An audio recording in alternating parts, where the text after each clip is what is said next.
Good morning. Telugu ప్రేక్షకులందరికీ వందనం, అభివందనం.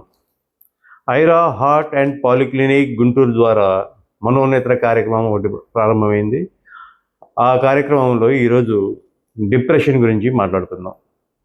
డిప్రెషన్ అనేది ఒక సాధారణమైన సమస్య, కానీ అప్పుడప్పుడు అది ఎక్కువగా ఆలోచనలు పడిపోతే అది మానసికమైన పెద్ద ఆరోగ్య సమస్యగా తయారవుతుంది.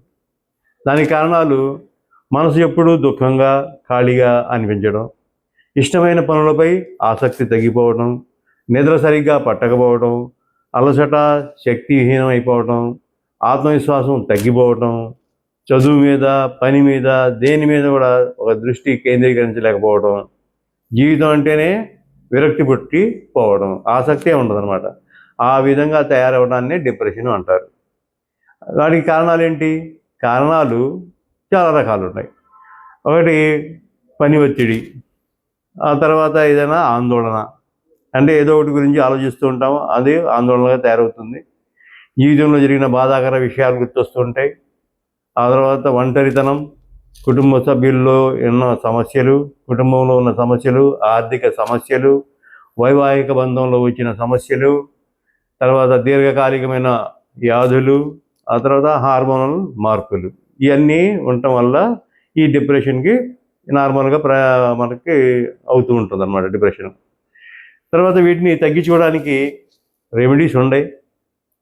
దానికోసం మీరు ఒక సైకాలజిస్ట్ని కన్సల్ట్ అయ్యి దాన్ని ప్రకారంగా, అతను చెప్పిన ప్రకారంగా ఒక చక్కగా మీరు ఒక థెరపీ తీసుకుంటే ఆ థెరపీలో మీరు బాగోవచ్చు.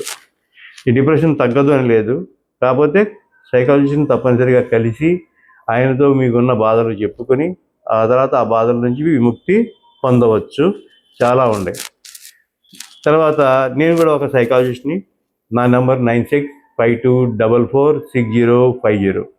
ఎవరికైనా అవసరమైతే నన్ను కాంటాక్ట్ చేసుకోండి, అపాయింట్మెంట్ తీసుకోండి. ఆ తర్వాత మీకు సరైన మార్గం తప్పకుండా దొరుకుతుంది. మీ డిప్రెషన్కి మా దగ్గర చాలా రకాలైన రెమెడీస్ ఉన్నాయి. ఒక సాధారణంగా రెమెడీస్ గురించి ప్రతి ఒక్కరు ఏముంటుందండి చెప్తాను.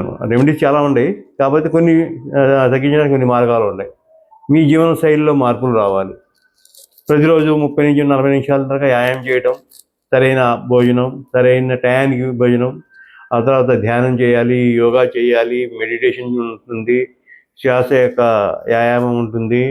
తర్వాత మీకు ఇష్టమైన పనులు ఏమిటని వాటిని ఐడెంటిఫై చేసుకొని దానికి తగ్గట్టుగా మీకు ఒక ట్రీట్మెంట్ ఇవ్వాల్సి వస్తుంది. తర్వాత మంచి సంగీతం వినటం, వినోదకరమైన సినిమాలు చూడటం, విహారయాత్రలకు వెళ్తాం, కుటుంబ సభ్యుల మీకు తోడ్పాటు చాలా అవసరం. ఎందుకంటే ఆ తోడ్పాటు ఉంటేనే ఈ డిప్రెషన్ నుంచి మీరు బయటపడగలరు. ఇంకా చాలా రకాలైన ఉన్నాయి. వాటిని ఒక క్రమబద్ధంగా, ఒక లయబద్ధంగా మన సైకాలజిస్ట్ యొక్క డైరెక్షన్లో మీరు ముందుకు వెళితే తప్పకుండా మీ డిప్రెషన్ నుంచి బయటపడతారు. Thank you very much. నేను ఐరా హార్ట్ అండ్ పాలిక్లినిక్ నుంచి. నా పేరు అహ్మద్ బేగ్. మరోసారి నా నెంబర్ చెప్తాను, 9652446050. Thank you very much.